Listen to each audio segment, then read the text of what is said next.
ಪ್ರೀತಿಯ ಸ್ನೇಹಿತರೆ, S N study YouTube ಚಾನಲ್ಗೆ ನಿಮಗೆಲ್ಲರಿಗೂ ಸುಸ್ವಾಗತ ಸ್ನೇಹಿತರೆ. ಪ್ರೀತಿಯ ಸ್ನೇಹಿತರೆ, ಮುಂದಿನ ಒಂದು ಅಕ್ಟೋಬರ್ 4ನೇ ತಾರೀಕು, ಅದೇ ರೀತಿ ಅಕ್ಟೋಬರ್ 25ನೇ ತಾರೀಕಂದು ವಿಲೇಜ್ ಅಕೌಂಟ್ ಅಥವಾ ಗ್ರಾಮ ಆಡಳಿತ ಅಧಿಕಾರಿ ಎಕ್ಸಾಮ್ ನಡೆಯಲಿದೆ. ಈ ಎಕ್ಸಾಮಲ್ಲಿ 2ನೇ ಪತ್ರಿಕೆಯಾದ ಕಮ್ಯುನಿಕೇಷನ್ ಅಥವಾ ಸಂವಹನ ಪತ್ರಿಕೆಯಲ್ಲಿ ಕನ್ನಡ 35, ಇಂಗ್ಲೀಷ್ 35, ಅದೇ ರೀತಿ ಕಂಪ್ಯೂಟರ್ 30 ಮಾರ್ಕ್ಸು ಒಳಗೊಂಡಿರುವ 100 ಪತ್ರಿಕೆ ಆಗಿರ್ತದೆ. 100 ಮಾರ್ಕ್ಸಿನ ಪತ್ರಿಕೆ ಆಗಿರ್ತಲ್ಲ.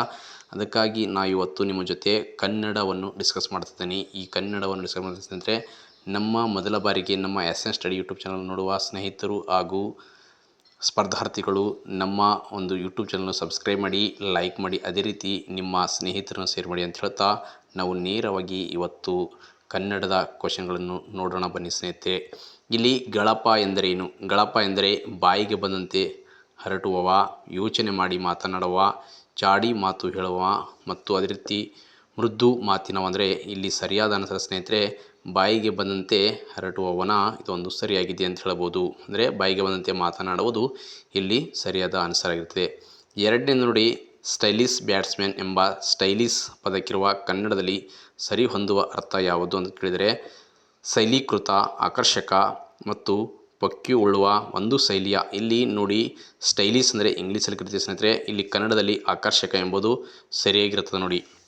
ಭತ್ತ ಎಂಬ ಅರ್ಥವನ್ನು ನೀಡದ ಪದ ಯಾವುದು ಅಂದರೆ ಭತ್ತದ ಸಮಾನಾರ್ಥಕ ಪದ ಯಾವುದು ಆಗಿರುವುದಿಲ್ಲ ಅಂತ ಕೇಳಿದರೆ 1ನೇ ಆಪ್ಷನ್ಸು ಕಳಮೆ, 2ನೇ ಆಪ್ಷನ್ಸು ಕೈಮೆ, 3ನೇ ಆಪ್ಷನ್ಸು ಕಳವಿ ಅಂತ ಕೇಳಿದರೆ ಸ್ನೇಹಿತರೆ, ಅದೇ ರೀತಿ 4ನೇ ಆಪ್ಷನ್ಸು ನೆಲ್ಲು ಅಂತ ಕೇಳಿದರೆ ಇಲ್ಲಿ ಭತ್ತದ ಒಂದು ಅರ್ಥ ಕೊಡುವುದಿಲ್ಲ. ಯಾವುದಪ್ಪ ಅಂದರೆ ಅದು ಕಳಮೆ ಅಂತ ಹೇಳ್ತೀವಿ ಸ್ನೇಹಿತರೆ. ಅದಕ್ಕಾಗಿ ಇಲ್ಲಿ 1ನೇ ಹೇಳಿಕೆ ಸರಿಯಾಗಿರ್ತದ. ಇಲ್ಲಿ ನೋಡಿ, ಇಲ್ಲಿ ಕೃತಿಗಳು ಕೊಟ್ಟಿದ್ದಾರೆ ಮತ್ತು ಲೇಖಕರು ಕೊಟ್ಟಿದ್ದಾರೆ. ಇಲ್ಲಿ ಕೃತಿಗಳು ಲೇಖಕರ ಯಾವ ಕೃತಿಗೆ ಹೊಂದಿಕೆ ಅಂತ ನೀವು ಸರಿಯಾಗಿ ನೋಡಬೇಕು. ಅಪಾರ ವಯಸ್ಕನ ಅಮೇರಿಕ ಯಾತ್ರೆಯಲ್ಲಿ ಅಂದರೆ ಅಪಾರ ವಯಸ್ಕನ ಅಮೇರಿಕ ಯಾತ್ರೆ, ಅಪಾರ ವಯಸ್ಕನ ಅಮೇರಿಕ ಯಾತ್ರೆ ಇದು ಯಾರ ಕೃತಿ ಅಂತ ನಿಮಗೆ ನೇರವಾಗಿ ಕ್ವಶನ್ ಕೇಳಿದೆ ಸ್ನೇಹಿತರೆ. ಇಲ್ಲಿ ಹೊಂದಿಸಿ ಬರಬೇಕು. ಇಲ್ಲಿ ಅಪಾರ ವಯಸ್ಕನ ಅಮೇರಿಕ ಯಾತ್ರೆ ಎನ್ ಮೂರ್ತಿರವರ ಒಂದು ಪ್ರವಾಸ ಕಥನ ಆಗಿದೆ ಅಂತ ಹೇಳ್ಬೋದು. ಅದೇ ರೀತಿ ಅಮೇರಿಕದಲ್ಲಿ ನಾನು ಎಂಬ ಪ್ರವಾಸ ಕಥನ ಯಾರದಪ್ಪ ಅಂದರೆ ಇದು BGL ಸ್ವಾಮಿ ಅವರ ಒಂದು ಪ್ರವಾಸ ಕಥನವಾಗಿದೆ. ಅಮೇರಿಕದಲ್ಲಿ ನಾನು ಮತ್ತು ಶಾಂತಿ ಇದು ವಿಶೇಷವಾಗಿ ಅಮೇರಿಕದಲ್ಲಿ ನಾನು ಮತ್ತು ಶಾಂತಿ ಎಂಬುದು ಇದು ಪ್ರಭುಶಂಕರ್ ಅವರ ಒಂದು ಪ್ರವಾಸ ಕಥನವಾಗಿದೆ ಅಂತ ಹೇಳ್ಬೋದು. ನಾನು ಅಮೇರಿಕಕ್ಕೆ ಹೋಗಿದ್ದೆ ಇದು ಕೃಷ್ಣಾನಂದ ಕಾಮತ್ ಅವರ ಒಂದು ಪ್ರವಾಸ ಕಥನವಾಗಿದೆ ಸ್ನೇಹಿತರೆ. ಮುಂದಿನ ಎಕ್ಸಾಮ್ಗಳಲ್ಲಿ ನಿಮಗೆ ಇದರ ಅಂದರೆ ಇದೇ ರೀತಿ ಕ್ವಶನ್ಗಳು ಬರ್ಬೋದು. ಅದಕ್ಕಾಗಿ ನೀವೆಲ್ಲ ಏನು ಮಾಡಬೇಕು ಅಂದರೆ ಹೆಚ್ಚಿನ ರೀತಿಯಲ್ಲಿ ಸಬ್ಸ್ಕ್ರೈಬ್ ಮಾಡಿ, ಅದೇ ರೀತಿ ಲೈಕ್ ಮಾಡಿ, ಅದೇ ರೀತಿ ನಿಮ್ಮ ಸ್ನೇಹಿತರನ್ನು ಶೇರ್ ಮಾಡಿ ಅಂತ ಹೇಳ್ತಾ ನಾವು ಮುಂದಿನ ಕ್ವಶನ್ಗೆ ಹೋಗೋಣ ಬನ್ನಿ. ಇಲ್ಲಿ ನೋಡಿ, ಜಮೀನು ಎಂಬುದು ಯಾವ ಭಾಷೆಯಿಂದ ಬಂದ ಪದವಾಗಿದೆ? ಅಂದರೆ ಜಮೀನು ಎಂಬುದು ಯಾವ ಭಾಷೆಯಿಂದ ನಮಗೆ ಬಂದಿದೆ ಅಂದರೆ ಮರಾಠಿ ಭಾಷೆಯಿಂದ, ಪ್ರಾಕೃತ ಭಾಷೆಯಿಂದ, ಪಾರ್ಸಿ ಭಾಷೆಯಿಂದ, ತಮಿಳು ಭಾಷೆಯಿಂದ. ಇಲ್ಲಿ ನೇರವಾಗಿ ಆನ್ಸರ್ ಅಂದರೆ ಪಾರ್ಸಿ ಭಾಷೆಯಿಂದ ಈ ಜಮೀನು ಎಂಬುದು ಬಂದಿದೆ ಸ್ನೇಹಿತರೆ. ಲೋಕೋದಳ ಎಂಬ ಪದದಲ್ಲಿ ವಿಭಕ್ತಿ ಪ್ರತ್ಯಯ ಯಾವುದು? ಪ್ರಥಮ ವಿಭಕ್ತಿ, ತೃತೀಯ ವಿಭಕ್ತಿ, ಸಪ್ತಮಿ, ಪಂಚಮಿ. ಇಲ್ಲಿ ನಿಮಗೆ ಅಂದರೆ ಗೊತ್ತಾಗಬೇಕು ಸಪ್ತಮಿ ವಿಭಕ್ತಿಗೆ ಆಗಿರ್ತದ ಅಂತ. ನನ್ನಿ ಎಂದರೆ ಏನು? ಅಂದರೆ ನನ್ನಿ ಅಂದರೆ ನಯ, ಸತ್ಯವಂತಿಕೆ, ಶ್ರೀಮಂತ, ವಿನಯ. ಇಲ್ಲಿ ನನ್ನಿ ಎಂದರೆ ಸತ್ಯವಂತಿಕೆ ಆಗಿರ್ತದೆ ಸ್ನೇಹಿತರೆ. ಇಲ್ಲಿ ಸರಿಯಾದ ಉತ್ತರ 2ನೇ ಆಪ್ಷನ್ಸ್ ಆಗಿರ್ತದ. ಓಕೆನಾ? ಇಲ್ಲಿ ಕುವೆಂಪು ಅವರ ಅಷ್ಟಕವಿ ಪುರಸ್ಕಾರಕ್ಕೆ ಭಾಜನ ಅಂದರೆ ಇಲ್ಲಿ 3ನೇ ಹೇಳಿಕೆ ಸರಿಯಾಗಿರ್ತದೆ. ಅಲ್ಲಿ ಸರಾಯು ನದಿಯ ದಡದ ಮೇಲೆ ರಚನೆವಾಗಿರ್ತದೆ. ಇಲ್ಲಿ 1ನೇ ಹೇಳಿಕೆ ಸರಿಯಾಗಿರ್ತದೆ ನೋಡಿ. ರಚನೆ ಅಂದರೆ ಈ ರೀತಿ ಬರಬೇಕು. ಇಲ್ಲಿ ಕಾಗುಣಿತ ದೋಷ ಸಹ ಕೇಳಿದರೆ, ಅದಕ್ಕಾಗಿ ಸರಿಯಾದ ಒಂದು ಆನ್ಸರ್ ನೀವು ನೋಡಬೇಕು ಸ್ನೇಹಿತರೆ. ಓಕೆನಾ? ಇಲ್ಲಿ ನೋಡಿ, ಬಾರದು ಇದು ಯಾವುದಕ್ಕೆ ಉದಾಹರಣೆ? ಭವಿಷ್ಯತ್ ಕಾಲ, ವಿದ್ಯಾರ್ಥಕ ಕಾಲ, ನಿಷೇಧಾರ್ಥಕ ಕಾಲ. ಇಲ್ಲಿ ಸರಿಯಾದ ಆನ್ಸರ್ ಯಾವುದಪ್ಪ ಅಂದರೆ ಇಲ್ಲಿ ನಿಷೇಧಾರ್ಥಕ ಕಾಲ ಆಗಿರ್ತದೆ ಸ್ನೇಹಿತರೆ. ಇಲ್ಲಿ ನಿಷೇಧಾರ್ಥಕ ಎಂಬುದು ಸರಿಯಾದ ಅರ್ಥವಾಗಿರ್ತದೆ. ಬಾರದು ಎಂಬುದು ನಿಷೇಧಾರ್ಥಕವಾಗಿರ್ತದ. ಮುಂದಿನ ವಾಕ್ಯಗಳಲ್ಲಿ ಪದಗಳು ಕ್ರಮಬದ್ಧವಾಗಿಲ್ಲ, ಅವು ಅರ್ಥಪೂರ್ಣವಾಗುವಂತೆ ಗೆರೆ ಎಳೆದು ಸೂಚಿಸಿದ ಭಾಗಗಳನ್ನು ಪುನಃ ಜೋಡಿಸಿ ಅವುಗಳ ಅನುಕ್ರಮವನ್ನು ಗುರುತಿಸಿ. ಅಂದರೆ ಯಾವುದೇ ಪದಗಳು ಜೋಡಿಗಳು ಸರಿಯಾಗಿಲ್ಲ, ಅನುಕ್ರಮವಾಗಿಲ್ಲ, ಆ ಅನುಕ್ರಮವನ್ನು ಅನುಕ್ರಮವಾಗಿ ನೀವು ಜೋಡಿಸಬೇಕು ಅಂತ ಹೇಳಿದರೆ. ಅಂದರೆ ನೋಡಿ, ಹೊಸ ಚಿಗುರು ಕೂಡಿರಲು ಮರ ಸೊಬಗು ಹಳೆಯ ಬೇರು. ಇಲ್ಲಿ ಹಳೆ ಬೇರು, ಹೊಸ ಚಿಗುರು ಕೂಡಿರಲು ಮರ ಸೊಬಗು ಅಂದರೆ ಹಳೆ ಬೇರು ಮತ್ತು ಹೊಸ ಚಿಗುರು ಕೂಡಿದರೆ ಮರ ಸೊಬಸಾಗಿ ಕಾಣುತ್ತಂತ ಇಲ್ಲಿ 1ನೇ ಹೇಳಿಕೆ ಸರಿಯಾಗಿರ್ತದೆ ನೋಡಿ, ಒಂದನೇ ಹೇಳಿಕೆ ಸರಿಯಾಗಿರ್ತದ. ಓಕೆನಾ. ಕೆಳಗೆ ಕೊಡಲಾದ ಗಾದೆಗಳ ಅರ್ಥವನ್ನು ಗ್ರಹಿಸಿ ಪೂರ್ಣಗೊಳಿಸಿ. ಗಾದೆ ಕೊಟ್ಟಿದ್ದ ಸ್ನೇಹಿತರೆ, ಆ ಗಾದೆ ಏನು ಮಾಡಬೇಕಂದ್ರೆ ಸಂಪೂರ್ಣವಾಗಿ ನಾವು ಪೂರ್ಣಗೊಳಿಸಬೇಕು. ಅಳಿಯುವುದೇ ಅಂದರೆ ಅಳಿಯುವುದೇ ಡ್ಯಾಶ್ ಉಳಿಯುವುದೇ ಕೀರ್ತಿ ಅಂದರೆ ಅಳಿಯುವುದೇ ಕಾಯ ಉಳಿಯುವುದೇ ಕೀರ್ತಿ. ಕಾಯ ಅಂದರೆ ಶರೀರ ಸ್ನೇಹಿತರೆ. ಯಾಕಂದರೆ ಪ್ರತಿಯೊಬ್ಬ ಮನುಷ್ಯರು ತಮ್ಮ ಕೆಲಸದ ಮೇಲೆ ಅಥವಾ ಕಾರ್ಯದ ಮೇಲೆ ನಿರಂತರವಾಗಿದ್ದರೆ ಅವ್ರ ಶರೀರ ಏನಪ್ಪಾದರೆ ಬಿಟ್ಟು ಹೋದರೂ ಸಹ ಅವರ ಒಂದು ಕಾಯ ಅಥವಾ ಶರೀರ ಉಳಿದಿರುತ್ತಂತ ಅರ್ಥ ಸ್ನೇಹಿತರೆ. ಅದಕ್ಕಾಗಿ ಕಾಲ ಅಂದರೆ ಸಮಯ, ಯಮ ಅಂತ ಅರ್ಥ. ಕಾರ್ಯ ಅಂದರೆ ಕೆಲಸ, ಕಾಯ ಅಂದರೆ ಶರೀರ ಅಂದರೆ ಅಳಿಯುವುದೇ ಕಾಯ ಉಳಿಯುವುದೇ ಕೀರ್ತಿ ಅಂದರೆ ಅವರ ಒಂದು ಕೀರ್ತಿ, ಶರೀರ ಹೋದರೂ ಸಹ ಅವರ ಕೀರ್ತಿ ಉಳಿತದಂತ ಈ ಗಾದೆಯ ಅರ್ಥ ಆಗಿರುತ್ತದೆ. ಅದೇ ರೀತಿ ತಲ್ಯಾಣಸರು ಕಂಡ್ಯ ತಾಳು ಮನವೇ ಇದನ್ನು ರಚಿಸಿದವರು ಯಾರು? ನೋಡಿ, ತಲ್ಯಾಣಸರು ಕಂಡ್ಯ ತಾಳು ಮನವೇ ಇದೊಂದು ಪ್ರಸಿದ್ಧವಾದ ಒಂದು ಕೀರ್ತನೆಯಾಗಿದೆ ಸ್ನೇಹಿತರೆ. ಈ ಕೀರ್ತನೆ ಯಾರ್ದಂದರೆ ಪುರಂದರದಾಸರು, ಕನಕದಾಸರು, ವ್ಯಾಸರಾಯರು, ಅದೇ ರೀತಿ ವಿಜಯದಾಸರು ಅಂತ. ಇಲ್ಲಿ ಸರಿಯಾದ ಅನಸ ಕನಕದಾಸರು ಸರಿಯಾಗಿರುತ್ತೆ ಸ್ನೇಹಿತರೆ. ಕನಕದಾಸರು ಯಾರ ಕಾಲದಲ್ಲಿ ಇರ್ತಾರಪ್ಪ ಅಂದರೆ ವಿಜಯನಗರ ಸಾಮ್ರಾಜ್ಯದ ಕೃಷ್ಣದೇವರನ ಆಸ್ಥಾನದಲ್ಲಿರುವ ಒಂದು ಕೀರ್ತನಕಾರರಾಗಿರ್ತಾರೆ. ಪುರಂದರದಾಸರಾಗಿರ್ಬೋದು, ವ್ಯಾಸರಾಯರಾಗಿರ್ಬೋದು, ಅದೇ ರೀತಿ ಕನಕದಾಸರಾಗಿರ್ಬೋದು, ವಿಜಯದಾಸರಾಗಿರ್ಬೋದು, ಇವರೆಲ್ಲ ಸಮಕಾಲೀನರಾಗಿರ್ತಾರೆ ಸ್ನೇಹಿತರೆ. ಅದಕ್ಕಾಗಿ ಇಲ್ಲಿ ತಲ್ಲೆಣಸರು ಕಂಡ್ಯ ತಾಳು ಮನವೇ ಇದು ಯಾರ್ದಪ್ಪ ಅಂದರೆ ಕನಕದಾಸರ ಒಂದು ಕೀರ್ತನೆ ಆಗಿದೆ.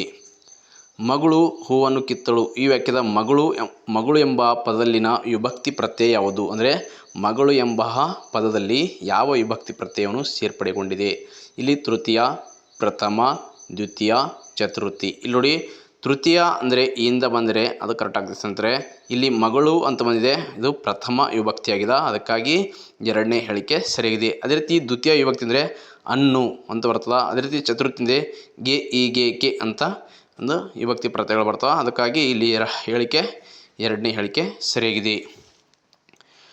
ಇಲ್ಲಿ ನೋಡಿ, ಇನ್ನೊಂದು ಗಾದೆ ಬಂದಿದೆ ಸ್ನೇಹಿತರೆ. ಕುರುಡರ ರಾಜ್ಯದಲ್ಲಿ ಡ್ಯಾಶ್ ಡ್ಯಾಶ್ ಗಾದೆಯ ಅರ್ಥವನ್ನು ಗ್ರಹಿಸಿ ಪೂರ್ಣಗೊಳಿಸಿ. ಕುರುಡರ ರಾಜ್ಯದಲ್ಲಿ ಒಕ್ಕಣನೇ ರಾಜ್ಯ ಅಂದರೆ ಒಕ್ಕಣನೆಂದರೆ ಒಂದು ಕಣ್ಣು ಉಳ್ಳುವನಂತ ಅರ್ಥ. ಅವನೇ ಆ ಕುರುಡರ ಗುಂಪಿನಲ್ಲಿ ಒಂದು ಕಣ್ಣು ಕಾಣುವನೇ ಅವನೇ ರಾಜ್ಯನಾಗಿರ್ತಾನ. ಅದಕ್ಕಾಗಿ ಇಲ್ಲಿ ಮೂರನೇ ಹೇಳಿಕೆ ಸರಿಯಾಗಿದೆ.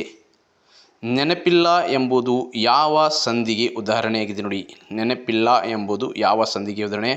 ಆಗಮ ಸಂಧಿ, ಲೋಪ ಸಂಧಿ, ಆದೇಶ ಸಂಧಿ, ಅದೇ ರೀತಿ ಗುಣ ಸಂಧಿ. ಇಲ್ಲಿ ನೆನಪಿಡಬೇಕೆಂದರೆ ಲೋಪ ಸಂಧಿ ಸರಿಯಾಗಿದೆ ನೋಡಿ ಸ್ನೇಹಿತರೆ. ಅಂದರೆ ಎರಡು ಕನ್ನಡ ಪದಗಳನ್ನು ಕೂಡಿ ಆಗುವ ಸಂಧಿಯನ್ನೇ ಲೋಪ ಸಂಧಿ ಅಂತೀವಿ. ನೆನಪು ಎಂಬುದು ಕನ್ನಡ ಪದ, ಇಲ್ಲ ಎಂಬುದು ಕನ್ನಡ ಪದ, ಇವೆರಡೂ ಸೇರಿ ಆಗುವ ಸಂಧಿಯೇ ಊಕಾರ ಲೋಪವಾಗಿರ್ತದೆ. ಅದಕ್ಕಾಗಿ ಈ ಸಂಧಿಯನ್ನು ಲೋಪ ಸಂಧಿ ಎಂದು ಕರೀತೀವಿ. ಲೋಪ ಸಂಧಿ ಎಂದು ನಾವು ಕರೀತೀವಿ ನೋಡಿ.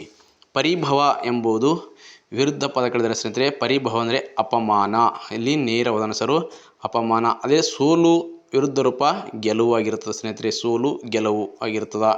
ಅದೇ ರೀತಿ ಮಾನ ಅಪಮಾನ ಇದು ಸಹ ವಿರುದ್ಧ ಪದವಾಗಿರ್ತದೆ. ಓಕೆನಾ. ಅಚ್ಚಗನ್ನಡ ಶಬ್ದವನ್ನು ಗುರುತಿಸಿ ಅಂದರೆ ಅಚ್ಚಗನ್ನಡ ಶುದ್ಧವಾದ ಕನ್ನಡ ಪದ ಯಾವುದು ಅಂತ ಕೇಳಿದರೆ 4ರಲ್ಲಿ ಕಿರಾಣಿ ಎಂಬುದು ತಾಕತ್ತು, ಅದೇ ರೀತಿ ಗಡ್ಡದು. ಇಲ್ಲಿ ಸರಿಯಾದ ಆನ್ಸರ್ ಅಂದರೆ ಎಣ್ಣೆ ಎಂಬುದು ಇದು ಅಚ್ಚಗನ್ನಡ ಪದವಾಗಿದೆ. ಗೋಧುಳಿ ಕೃತಿಯ ಸಾಹಿತ್ಯ ಪ್ರಕಾರ ಅಂದರೆ ಅಂಕಣ ಸಾಹಿತ್ಯಕ್ಕೆ ಸೇರಿದ ಗೋಧುಳಿ ಕೃತಿ ಸಾಹಿತ್ಯವಾಗಿದೆ ಅಂತ ಹೇಳ್ತೀವಿ. ಮುಂಗಾಲು ಪದದ ಸಮಾಸವನ್ನು ಗುರುತಿಸಿ ಅಂದರೆ ಮುಂಗಾಲು ಯಾವ ಸಮಾಸಕ್ಕೆ ಉದಾಹರಣೆ? ಕರ್ಮಧಾರೆ, ಅಂಶ ಸಮಾಸ, ದ್ವಂದ್ವ ಸಮಾಸ, ಬಹುವ್ರೀಹಿ ಸಮಾಸ. ನೋಡಿ ಸ್ನೇಹಿತರೆ, ಮುಂಗಾಲು ನೀವು ಯಾವ ರೀತಿ ಬಿಡಿಸ್ತೀರಿ ಅಂತ ನನಗೆ ಕಮೆಂಟ್ ಮುಖಾಂತರ ತಿಳಿಸಿ. ಅದೇ ರೀತಿ ಇದು ಸರಿಯಾದ ಅನುಸಾರ ಅಂಶ ಸಮಾಸವಾಗಿರ್ತದೆ. ಓಕೆನಾ. ಮುನಿಪೊತ್ತಂ ಪದವನ್ನು ಬಿಡಿಸಿದ ಸರಿಯಾದ ರೂಪವನ್ನು ಬರೆಯಿರಿ. ಮುನಿಪೊತ್ತಂ ಎಂಬುದು ಪದವನ್ನು ಸರಿಯಾಗಿ ಬಿಡಿಸಿ ಅಂತ ಹೇಳಿದರೆ ಮುನಿಪು ಅಧಿಕ್ ಉತ್ತಮ, ಮುನಿಪ ಅಧಿಕ್ ಉತ್ತಮ, ಮುನಿ ಅಧಿಕ್ ಪವತುಮ, ಮುನಿಪವವು ಅಧಿಕ್ ತಮ್ಮ ಅಂತ ಹೇಳಿದರೆ ಇಲ್ಲಿ ನೋಡಿ, ಮುನಿಪ ಅಧಿಕ್ ಉತ್ತಮ ಎಂಬುದು ಎರಡನೇ ಹೇಳಿಕೆ ಸರಿಯಾದ ಒಂದು ಇದರ ಪದ ಬಿಡಿಸಿದಾಗ ಈ ರೀತಿ ಬರೆಯಬೇಕು. ಮುನಿಪ ಅಧಿಕ್ ಉತ್ತಮ, ಮುನಿಪೋತ್ತಮ ಎಂಬುದು ಸರಿಯಾಗಿರ್ತದೆ. ಪೂಜಿಸು ಎಂಬುದು ಯಾವ ಧಾತುಗೆ ಉದಾಹರಣೆ? ಪ್ರೇರಣಾತ್ಮಕ ಧಾತು, ಸಾಧಿತ ಧಾತು, ಆಕ್ರಮಕ ಧಾತು, ಸಕ್ರಾಮಕ ಧಾತು. ಇಲ್ಲಿ ಈಸು ಪ್ರತ್ಯಯ ಆದರೆ ಸ್ನೇಹಿತರೆ ಅದು ಸಾಧಿತ ಧಾತು ಆಗಿರುತ್ತೆ. ನೀವು ಯಾವುದೇ ರೀತಿ ಕನ್ಫ್ಯೂಸ್ ಆಗದಾಗೆ ಈಸು ಪ್ರತ್ಯಯಲ್ಲಿರ್ತದೆ ಅದು ಸಾಧಿತ ಧಾತು ಆಗಿರ್ತದೆ. ಓಕೆನಾ. ಅದಕ್ಕಾಗಿ ಪ್ರೇರಣಾರ್ಥಕ ಆಗಲ್ಲ. ಪ್ರೇರಣೆ ಅಂದರೆ ಪ್ರೇರಣೆ ಮಾಡಿರಬೇಕು, ಅದಕ್ಕಾಗಿ ಆಗಿರೋಲ್ಲ. ಸಾಧಿತತ್ವಕ್ಕೆ ಈಸು ಪ್ರತ್ಯಯ ಸೇರಿದ್ದರೆ ಅದು ಸಾಧಿತತ್ವ ಇರ್ತದೆ. ಇದು ಎಕ್ಸಾಮ್ ದೃಷ್ಟಿಯಿಂದ ಬಹಳ ಇಂಪಾರ್ಟೆಂಟ್ ಆಗಿರ್ತದೆ. ಓಕೆನಾ. ನೆಕ್ಸ್ಟ್ ಕ್ವಶನು, ಕನ್ನಡಕ್ಕೆ ಬೇಕು ಕನ್ನಡದ ವ್ಯಾಕರಣ ಅಂದರೆ ಕನ್ನಡಕ್ಕೆ ಬೇಕು ಕನ್ನಡದೇ ವ್ಯಾಕರಣ. ಈ ಕೃತಿಯನ್ನು ರಚಿಸಿದ ಕವಿ ಯಾರಂದರೆ KP ಭಟ್ಟ, CDF ಕೃಷ್ಣ ಭಟ್ಟರು, DN ಶಂಕರ ಭಟ್ಟ, TV ವೆಂಕಟಶಾಸ್ತ್ರಿ. ಇಲ್ಲಿ ನೇರವಾದ ಆನ್ಸರ್ ಯಾವುದಪ್ಪ ಅಂದರೆ DN ಶಂಕರ ಭಟ್ಟರು ಏನಪ್ಪ ಅಂದರೆ ಕನ್ನಡಕ್ಕೆ ಬೇಕು ಕನ್ನಡದ ವ್ಯಾಕರಣ ಅಂತ ಒಂದು ಕೃತಿಯನ್ನು ರಚಿಸಿದ್ದಾರೆ ಸ್ನೇಹಿತರೆ. ಇದು ಭಾಳ ಇಂಪಾರ್ಟೆಂಟು. ಕನ್ನಡಕ್ಕೆ ಬೇಕು ಕನ್ನಡದೇ ವ್ಯಾಕರಣ ಅಂತ DN ಶಂಕರ ಭಟ್ ಅವರು ರಚನೆ ಮಾಡಿದ್ದಾರೆ. ಸುವರ್ಣ ಪುತ್ಥಳಿ ಕೃತಿಗೆ ಬಂದ ಪ್ರಶಸ್ತಿ ಯಾವುದು ನೋಡಿ. ಗೋಪಾಲಕೃಷ್ಣ ಅಡಿಗರ್ ಅವರ ಬರೆದ ಒಂದು ಸುವರ್ಣ ಪುತ್ಥಳಿ ಎಂಬ ಕೃತಿಗೆ ಯಾವ ಪ್ರಶಸ್ತಿ ಬಂದಿದೆ ಅಂತ ಕೇಳಿದ ಸ್ನೇಹಿತರೆ, ಜ್ಞಾನಪೀಠ ಪ್ರಶಸ್ತಿ, ಪಂಪ ಪ್ರಶಸ್ತಿ, ಕೇಂದ್ರ ಸಾಹಿತ್ಯ ಅಕಾಡೆಮಿ ಪ್ರಶಸ್ತಿ, ಕನ್ನಡ ಸಾಹಿತ್ಯ ಅಕಾಡೆಮಿ ಪ್ರಶಸ್ತಿ. ಇದು ಸುವರ್ಣ ಪುತ್ಥಳಿ ಯಾರ ಕೃತಿ ಅಂದರೆ ಗೋಪಾಲಕೃಷ್ಣ ಅಡಿಗರ್ ಅವರ ಒಂದು ಕೃತಿಯಾಗಿದೆ. ಇದಕ್ಕೆ ಪಂಪ ಪ್ರಶಸ್ತಿ ದೊರಕಿದೆ ಸ್ನೇಹಿತರೆ. ಮೊದಲ ಬಾರಿಗೆ ಪಂಪ ಪ್ರಶಸ್ತಿ ಪಡೆದ ಕವಿ ಯಾರಂದರೆ ಕುವೆಂಪು ಅವರು ಅಂತ ಹೇಳ್ತೀವಿ. ಅಂದರೆ ಕನ್ನಡ ಸಾಹಿತ್ಯದಲ್ಲಿ ಅಗ್ರಗಣ್ಯರಾದ ಕುವೆಂಪು ಅವರು 1987ರಲ್ಲಿ ಮೊದಲ ಬಾರಿಗೆ ಪಂಪ ಸಾಹಿತ್ಯ ಪ್ರಶಸ್ತಿ ಪಡೆದಿರುತ್ತಾರೆ. ಅದೇ ರೀತಿ ಪಂಪ ಸಾಹಿತ್ಯ ಪ್ರಶಸ್ತಿಗೆ 5 ಲಕ್ಷ ರೂಪಾಯಿ ನಗದು ಬಹುಮಾನ ನೀಡಲಾಗುತ್ತದೆ. ಅದರ ಜೊತೆಗೆ ಪ್ರಶಸ್ತಿ ಸಹ ಒಳಗೊಂಡಿರುತ್ತದೆ. ಅದೇ ರೀತಿ ಕುವೆಂಪು ಅವರು 1961 ಮೇ 1965ರಂದು 1964ರಲ್ಲಿ ಜ್ಞಾನಪೀಠ ಸಹ ಪ್ರಶಸ್ತಿಯನ್ನು ಪಡೆದಿರ್ತಾರೆ. ಅದೇ ರೀತಿ 1954 ಕೇಂದ್ರ ಸಾಹಿತ್ಯ ಅಕಾಡೆಮಿ ಪ್ರಶಸ್ತಿ, 1965 ಕನ್ನಡ ಸಾಹಿತ್ಯ ಅಕಾಡೆಮಿ ಪ್ರಶಸ್ತಿ ಸಹ ದೊರಕಿರುತ್ತದೆ. ತಾನು ಎಂಬುದು ಸರ್ವನಾಮ ಯಾವುದು ಅಂದರೆ ಸರ್ವನಾಮಗಳು ಬರ್ತದೆ ಸ್ನೇಹಿತರೆ. ಸಂಬಂಧಕ ಸೂಚಕ, ಆತ್ಮಾರ್ಥಕ ಸೂಚಕ, ಪುರುಷವಾಚಕ, ಪ್ರಶ್ನೆವಾಚಕ. ಇಲ್ಲಿ ತಾನು ಎಂಬುದು ಆತ್ಮಾರ್ಥಕ ಸೂಚಕ ಅಥವಾ ಆತ್ಮಾರ್ಥಕ ಸರ್ವನಾಮ ಆಗಿದೆ ಅಂತ ಹೇಳ್ಬೋದು. ಆತ್ಮಾರ್ಥಕ ಸರ್ವನಾಮ. ಛಂದಸ್ಸಿನಲ್ಲಿ ಮಾತ್ರೆ ಎಂದರೆ ನೋಡಿ. ಛಂದಸ್ಸಿನಲ್ಲಿ ಮಾತ್ರೆ ಎಂದರೆ ಏನಪ್ಪ ಅಂದರೆ ಸ್ವರವನ್ನು ಅಳೆಯುವ ಮಾನ, ಕಾಲವನ್ನು ಅಳೆಯುವ ಮಾನ, ಗುಳಿಗೆಯನ್ನು ಅಳೆಯುವ ಮಾನ, ಗಣವನ್ನು ಅಳೆಯುವ ಮಾನ. ಅಂದರೆ ಕಾಲವನ್ನು ಅಳೆಯುವ ಮಾನವೇ ಛಂದಸ್ಸಿನಲ್ಲಿ ಮಾತ್ರೆ ಎಂದು ಕರೆಯುತ್ತೀವಿ. ಕಾಲವನ್ನು ಅಳೆಯುವ ಮಾನಕ್ಕೆ ಛಂದಸ್ಸಿನಲ್ಲಿ ಮಾತ್ರೆ ಎಂದು ಸಹ ಕರಿತೀವಿ ನೋಡಿ.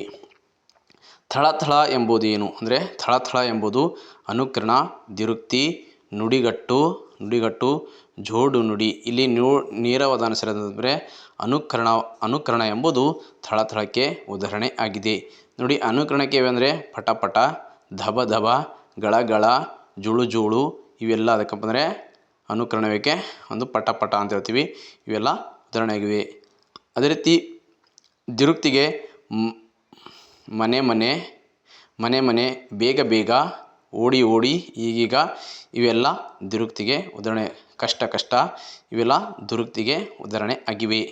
ಜೋಡಿ ನುಡಿದರೆ ಹಣ್ಣು ಹಂಪಲು, ಶಾಲೆ ಗೀಲೆ, ಪಾಠ ಗೀಟ, ಹೊಲ ಗೀಲ ಇವೆಲ್ಲ ಜೋಡಿ ನುಡಿಗೆ ಉದಾಹರಣೆಗಳಾಗಿವೆ. ಇನ್ನೊಂದ್ಸಲ ನೋಡಿ.